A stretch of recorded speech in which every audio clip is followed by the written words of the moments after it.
Atomic Habits. 아주 작은 습관의 힘. 제임스 클리어 지음. 비즈니스 북스.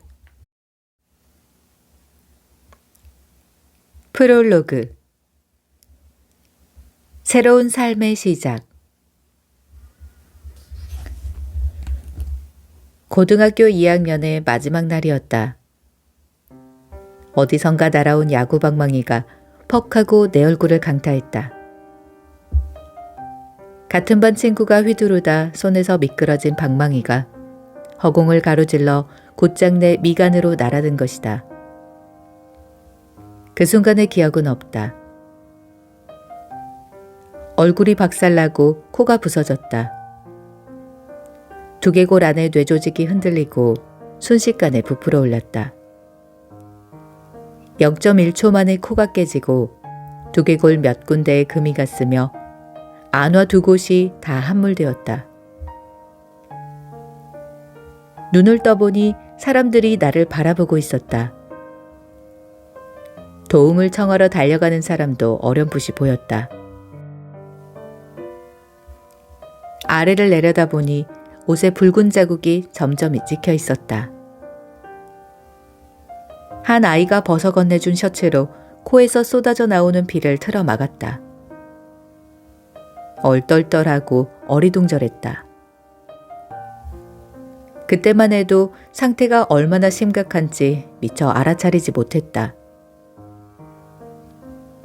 선생님과 함께 운동장을 지나고 언덕을 내려가 양호실로 향했다.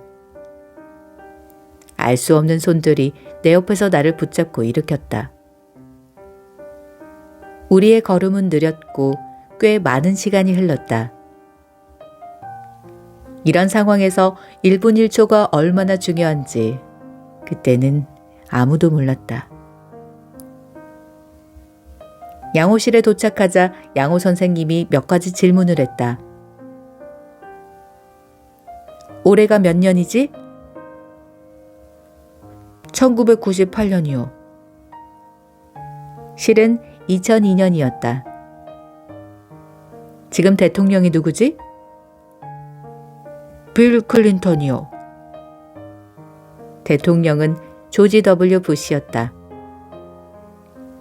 어머니 성함이 뭐지?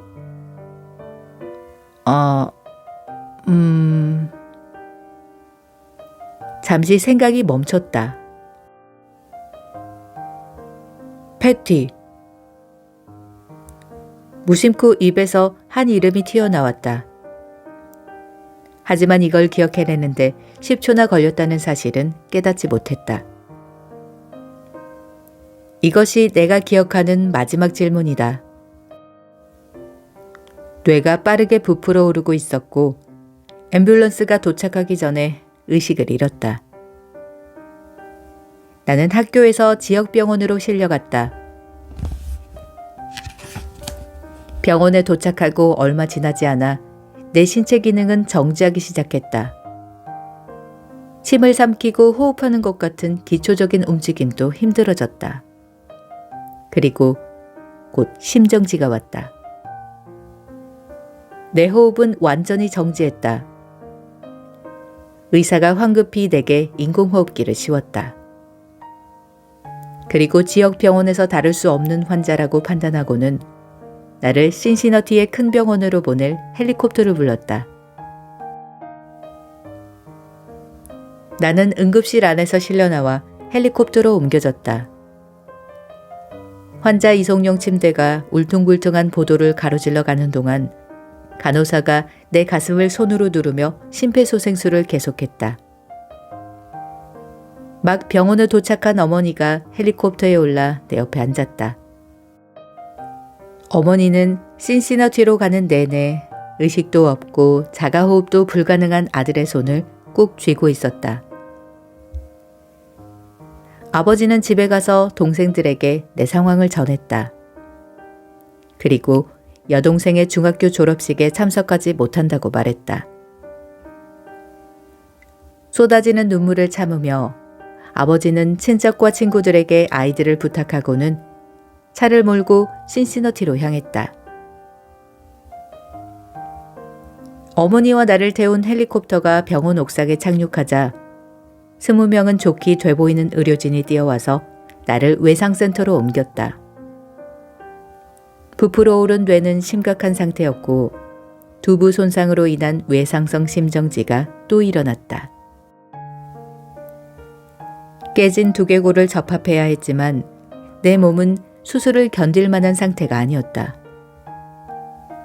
그날 3번째 심정지가 일어났고 나는 혼수 상태에 빠졌다. 인공호흡기가 다시 씌워졌다. 부모님에게 이 병원은 낯선 곳이 아니었다. 10년 전 3살 난 여동생이 소아백혈병 진단을 받았을 때도 이곳에서 치료받았다. 그때 나는 5살이었고 남동생은 6개월이었다. 여동생은 2년 6개월 동안 화학요법과 요추천자, 골수생검 시술을 받고 완치되어 건강한 모습으로 병원에서 걸어 나왔다. 그 후로 10년째 여동생은 건강하게 지내고 있다. 그런데 이제 부모님은 다시 그 병원에 서 계신 것이었다. 이번에는 다른 아이를 데리고. 내가 혼수 상태에 빠져 있는 동안 병원에서는 부모님에게 신부와 사회복지사를 보냈다. 여동생이 소아백혈병 진단을 받은 10년 전 그날 밤에 왔던 그 신부님이었다. 날은 빠르게 저물었다. 내 몸에 줄줄이 달린 기계들이 겨우 나의 숨을 붙들고 있었다. 부모님은 병상 침대에서 계속 뒤척이며 잠을 청했지만 깜빡 잠이 들었다가도 곧 화들짝 놀라 깨어나곤 했다. 나중에 어머니는 그때 일을 떠올리며 이렇게 말했다. 내 생애 최악의 밤이었어. 다행히도 다음날 아침 호흡이 돌아왔다. 의사들은 내가 곧 혼수 상태에서 깨어날 거라며 부모님을 안심시켰다. 그들의 말처럼 나는 의식을 곧 되찾았다. 하지만 후각을 잃었다는 걸 깨달았고 바로 검사에 들어갔다. 간호사는 내게 코를 풀어보라고 하면서 사과주스 팩을 열어 냄새를 맡아보게 했다. 후각은 돌아와 있었다. 그러나 코를 풀자 콧바람이 금이 간 눈구멍을 통과해 왼쪽 눈으로 나왔다. 눈꺼풀이 간신히 막아주어 안구가 바깥으로 튀어나오지 않았을 뿐 콧바람에 시신경이 뇌까지 딸려 올라갔다. 안과 의사는 공기가 유입되면서 눈알이 조금씩 안쪽으로 들어갈 거라고 말했지만 그게 얼마나 걸릴지는 장담하지 못했다. 일주일 뒤로 수술 일정이 잡혔고 그동안 추가적으로 몇 가지 치료를 받았다. 마치 격렬한 권투시합으로 만신창이가 된 것 같았지만 얼마 지나지 않아 퇴원하는 날이 되었다. 나는 코가 부러지고 얼굴뼈에 수십 개의 금이 갔으며 왼쪽 눈은 튀어나온 채 집으로 돌아갔다. 이후 1달 동안 무척이나 힘이 들었다. 인생의 모든 것이 정지된 기분이었다. 몇 주 동안은 초점이 겹쳐 보였는데 어떤 물건도 똑바로 보이지 않았다. 1달 이상 그런 상태가 이어지다가 눈알은 제자리를 찾아 돌아갔다. 하지만 다시 차를 몰 수 있게 되기까지는 8개월이 걸렸고 그동안 경련과 시야 문제가 계속 발생했다. 물리치료를 받으면서 똑바로 걷기 같은 기초운동을 반복해야 했다. 나는 우울해지지 않겠다고 마음먹었지만 종종 침울해지고 낙담했다. 1년 후 야구장으로 돌아갔을 때 나는 내가 얼마나 그곳에서 멀어져 버렸는지 깨달았다. 고통이 몰려왔다. 그때까지 내 인생에서 가장 중요한 것은 야구였다. 아버지는 세인트루이스 카디널스의 마이너리그 선수였다. 내 꿈도 아버지와 같은 프로야구 선수가 되는 것이었다. 나는 몇 달 동안 재활훈련을 하면서 다시 야구장으로 돌아가기를 간절히 바랐다. 하지만 야구장 복귀는 순탄치 않았다. 시즌 중이었고 나는 1군에서 제외된 2군 선수였다. 2군 팀에서도 후보로 밀려났다. 나는 4살 때 야구를 시작했다. 모든 일이 그렇지만 특히 스포츠 분야에서 많은 시간과 노력을 투자한 선수가 후보로 밀려났다는 것은 큰 굴욕이다. 그날이 생생하게 기억났다. 나는 차 안에서 펑펑 울면서 미친 듯이 라디오 채널을 돌려댔다. 절망으로 1년을 보낸 뒤 3학년이 되어 가까스로 1군에 들어갔지만 후보 선수였기 때문에 경기는 거의 뛰지 못했다. 그럼에도 여전히 내가 위대한 선수가 될 수 있다고, 상황이 나아진다면 더 많은 것을 할 수 있을 거라고 믿었다. 부상을 당하고 나서 2년 후 터닝포인트가 찾아왔다. 고등학교 졸업 후 데니스 대학교에 들어갔고 그곳에서 새로운 삶이 시작되었다. 이때 알게 되었다. 아주 작은 습관들이 보이면 얼마나 놀라운 힘을 발휘하는지 말이다. 인생의 나락에서 빠져나오다. 데니슨 대학교에 들어간 건 인생에서 가장 잘한 결정이었다. 비록 신입생으로 선수 명단 제일 끄트머리에 이름을 올렸을 뿐이었지만 어쨌거나 야구팀에 들어갔고 너무나 기뻤다. 고교 시절은 엉망이었지만 나는 그토록 바라던 대학 선수가 되었다. 곧바로 야구팀에서 활동하진 않았기에 먼저 내 인생을 정돈하는 데 집중했다. 동기들이 늦은 밤까지 비디오 게임이나 하는 동안 나는 매일 밤 일찍 잠자리에 드는 수면 습관을 들였다. 또 대학 기숙사란 너저분하기 마련이지만 내 방을 깨끗이 치우고 깔끔하게 정리했다. 정말 별것 아닌 일이었다. 그런데 이 작은 습관들은 스스로 인생을 관리하고 있다는 느낌을 주었다. 나는 자신감을 되찾아 나갔다. 스스로에 대한 신뢰가 쌓이자 수업 태도도 달라졌고 1학년 내내 전부 A학점을 받았다. 습관은 꾸준히 형성되는 규칙적인 일 또는 행동으로서 대개 자동적으로 이루어진다. 한 학기 한 학기가 시작될 때마다 나는 사소한 습관들을 꾸준히 늘려나갔고 이것은 처음 시작할 때는 상상도 못한 결과들을 이끌어냈다. 예를 들면 난생 처음 일주일에 수차례 웨이트 운동을 하는 습관을 들였는데 193cm에 77kg이었던 나는 이듬해 90kg의 탄탄한 근육질 몸이 되었다. 변화는 천천히 이어졌다. 대학교 2학년 때는 투수진에 들어갔다. 그리고 3학년까지 팀 주장이었고 시즌 마지막에는 모든 연맹팀에 선발되었다. 수면 습관, 공부 습관, 근력 훈련 습관이 최대치로 성과를 올린 것은 4학년 때였다. 야구 방망이에 맞아 혼수 상태에 빠진 지 6년 후 나는 데니슨 대학교 최고의 남자 선수로 선정되었고 ESMP 전미대학 대표 선수로 지명되었다. 전국에서 단 33명만이 뽑히는 영광스러운 자리였다.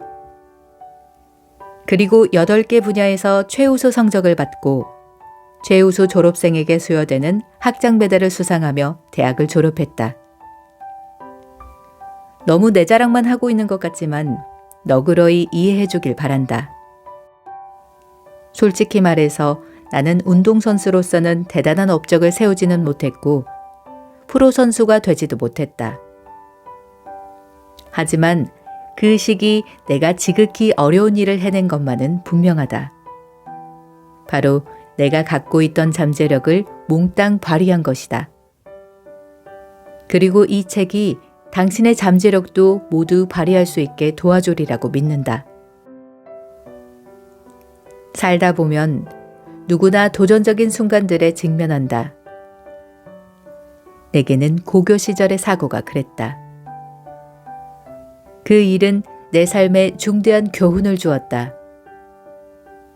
더 이상 아무것도 할 수 없었을 것 같았던 그때, 조금씩 시도한 아주 작은 일들이 나를 바꾸었다. 사소하고 별것 아닌 일이라도 몇 년 동안 꾸준히 해나가면 정말로 놀랄만한 결과가 나타난다.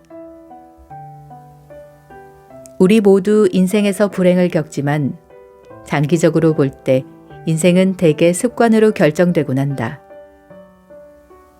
모두 똑같은 습관을 가지고 있다면 누구라도 똑같은 결과밖에 나오지 않는다. 하지만 다른 사람들보다 더 좋은 습관을 가지고 있다면 더 좋은 결과를 만들어낼 수 있다. 물론 하루아침에 믿기지 않을 성공을 거둔 사람들도 있을 것이다. 하지만 적어도 내 주변에는 그런 사람이 없다. 나 역시 그런 사람이 아니다. 혼수 상태에 빠진 날부터 전미대학 대표 선수에 선출되기까지 단 한순간도 극적인 전환점이란 없었다. 오랜 시간 수많은 순간들이 지금의 나를 있게 한 전환점이었다. 자잘한 승리들과 사소한 돌파구들이 모여서 점진적인 발전이 이루어졌다. 내가 진일보하게 된 단 한 가지 방법이자 내가 선택한 유일한 방법은 작은 일에서 시작한다는 것이다. 이후 내 사업을 시작하고 이 책을 쓰기까지도 내 전략은 한결같았다. 놀랍고도 엄청난 변화들. 2012년 11월, 나는 내 개인 블로그 제임스클리어닷컴에 글을 올리기 시작했다. 수년 동안 메모해둔 습관에 관한 경험들을 대중과 공유했다. 글은 매주 월요일과 목요일에 올렸고 꾸준히 글을 올리자 몇 달 지나지 않아 1000여 명의 뉴스레터 구독자가 생겼다. 2013년 무렵에는 그 수가 3만 명 이상으로 늘어났고 2014년에는 10만 명을 넘어섰다. 내 글은 온라인에서 가장 빠르게 성장하는 뉴스레터 중 하나가 되었다. 2년 전 처음 시작했을 때만 해도 마치 사기꾼이라도 된 것 같은 기분이었지만 이제 사람들은 나를 습관 전문가라고 부른다. 이 새로운 이름표는 흥분과 동시에 불편함도 안겨주었다. 이 분야에 대해 스스로 전문가라고 생각해 본 적이 없기 때문이다. 오히려 독자들과 함께 경험해 나가는 중이다. 2015년 뉴스레터 구독자 수는 20만 명에 이르렀다. 그리고 미국의 손꼽히는 출판사 펭귄 랜덤 하우스와 이 책을 계약했다. 독자들이 늘어나면서 이런저런 사업 기회도 많아졌다. 페이스북, 구글 등 유수의 회사들로부터 과학적인 습관 형성과 행동 변화, 지속적인 성장과 발전에 관한 강연을 해달라는 요청을 받았고 미국과 유럽의 콘퍼런스에서 주요 연사로 초청받기도 했다. 2016년에는 타임, 안트러프리너, 포브스 같은 주요 매체에 정기적으로 기고하기 시작했다. 믿을 수 없게도 같은 해에만 800만 명의 독자들이 내 글을 읽었다. NFL, NBA, MLB의 코치들은 내 글을 팀원들과 공유했다. 다양한 경험과 노하우를 한데 모아 2017년 초 나는 습관 아카데미를 설립했다. 그리고 일과 생활에서 더 나은 습관을 형성하고자 하는 조직 및 개인을 위한 첫 번째 훈련 프로그램을 개발했다. 포춘 선정 500대 기업, 떠오르는 스타트업 운용자들이 이 프로그램에 등록하고 직원들을 교육시키고 있다. 약 1만 명 이상의 운영자, 관리자, 코치, 교사가 습관 아카데미를 거쳐갔고 이들과 함께한 작업은 일상에서 습관을 형성하는 일에 대해 내게도 엄청나게 많은 가르침을 주었다. 2019년 현재 제임스클리어닷컴에는 월 100만 명 이상이 방문했고 주간 뉴스레터를 50만 명이 구독하고 있다. 처음 글을 올리기 시작했을 때는 상상도 하지 못했던 숫자다. 기업가이자 투자가인 나발 라비칸트는 이렇게 말했다. 위대한 책을 쓰고 싶다면 자신이 먼저 그 책이 되어야 한다. 나 역시 이 책에서 언급한 내용대로 생활했다. 부상에서 회복되고 체육관에서 몸을 단련하고 운동장에서 높은 수준의 경기력을 보이고 작가가 되고 사업에 성공하고 책임감 있는 어른이 된 것은 다 작은 습관들 덕분이었다. 작은 습관들이 내 재능을 실현하는 데 도움을 주었다. 아마 당신도 이 책을 집어든 순간부터 그렇게 될 것이다. 이 책은 더 나은 습관을 세우는 계획에 대해 단계별로 소개한다. 며칠이나 몇 주가 아니라 평생 지속하는 습관에 관한 것이다. 내 글은 모두 과학적 근거에 기반해 쓰였지만 이 책은 학술조사 연구서가 아니라 실행 매뉴얼이다.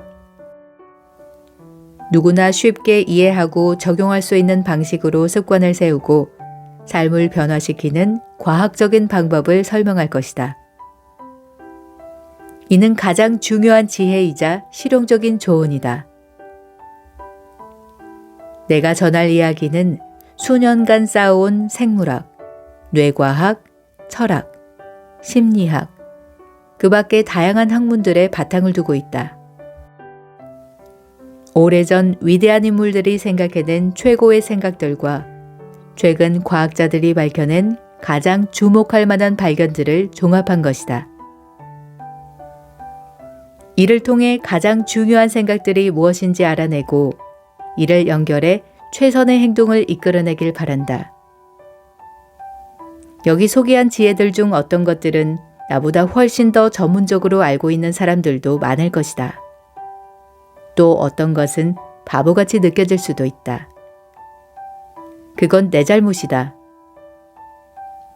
이 책은 크게 신호, 열망, 반응, 보상이라는 4가지 습관 모델과 이를 발전시킨 4가지 행동 변화 법칙으로 이루어져 있다. 심리학에 대해 좀 아는 독자라면 이 용어들이 조작적 조건 형성 이론에서 나왔음을 알아챌 것이다. 1930년대 스키너가 자극, 반응, 보상으로 제시한 이 이론은 찰스 두히그가 습관의 힘에서 신호, 반복 행동, 보상으로 대중화한 바 있다. 스키너를 비롯해 행동과학자들은 인간에게 적절한 보상을 제공하거나 처벌을 가하면 특정한 방식으로 행동하게 할 수 있다는 사실을 발견했다. 스키너의 모델은 외부의 자극이 습관에 어떻게 영향을 미치는지는 훌륭하게 설명하지만 우리 안의 생각, 감정, 믿음이 행동에 어떻게 영향을 미치는지는 설명하지 못한다. 사실 기분이나 감정 같은 내적 상태는 매우 중요하며 최근 과학자들은 생각, 감정, 행동 사이의 연관관계를 밝혀내기 시작했다. 이런 연구들 역시 이 책 전체에 걸쳐 다루었다. 전체적으로 내가 제시하는 관점은 인지과학 및 행동과학을 통합한 모델이다. 습관과 관련해 외부의 자극과 내적 감정, 2가지를 적절하게 설명한 최초의 행동 모델 중 하나라고 생각한다. 몇몇 용어는 익숙한 것일 수도 있겠지만 그 내용, 즉 4가지 행동 변화 법칙만큼은 습관에 관한 새로운 관점을 제시하리라고 자부한다. 인간의 행동은 상황에 따라 순간순간, 매분 매초 변화한다. 하지만 이 책은 변화하지 않는 것에 관한 책이다. 인간 행동의 근간을 이야기하며 매년 의지할 수 있는 최후의 방법이자 우리의 사업, 가족, 삶을 더 풍요롭게 만들 수 있는 개념들이다. 더 나은 습관을 만드는 단 한 가지의 올바른 방법이란 없다. 하지만 나는 내가 알고 있는 최선의 방식을 설명할 것이다. 이 접근법은 어디에서 시작하든 무엇을 변화시키려고 애쓰든 관계없이 효과적이다. 그리고 이 책에 제시된 전략들은 단계적이고 체계적인 자기개발 방법을 찾는 이들에게 적합하다. 목표가 건강이든 돈이든 인간관계든 생산성이든 상관없다. 인간의 행동과 관련된 것이라면 이 책은 당신의 더 나은 삶을 위한 안내서가 될 것이다.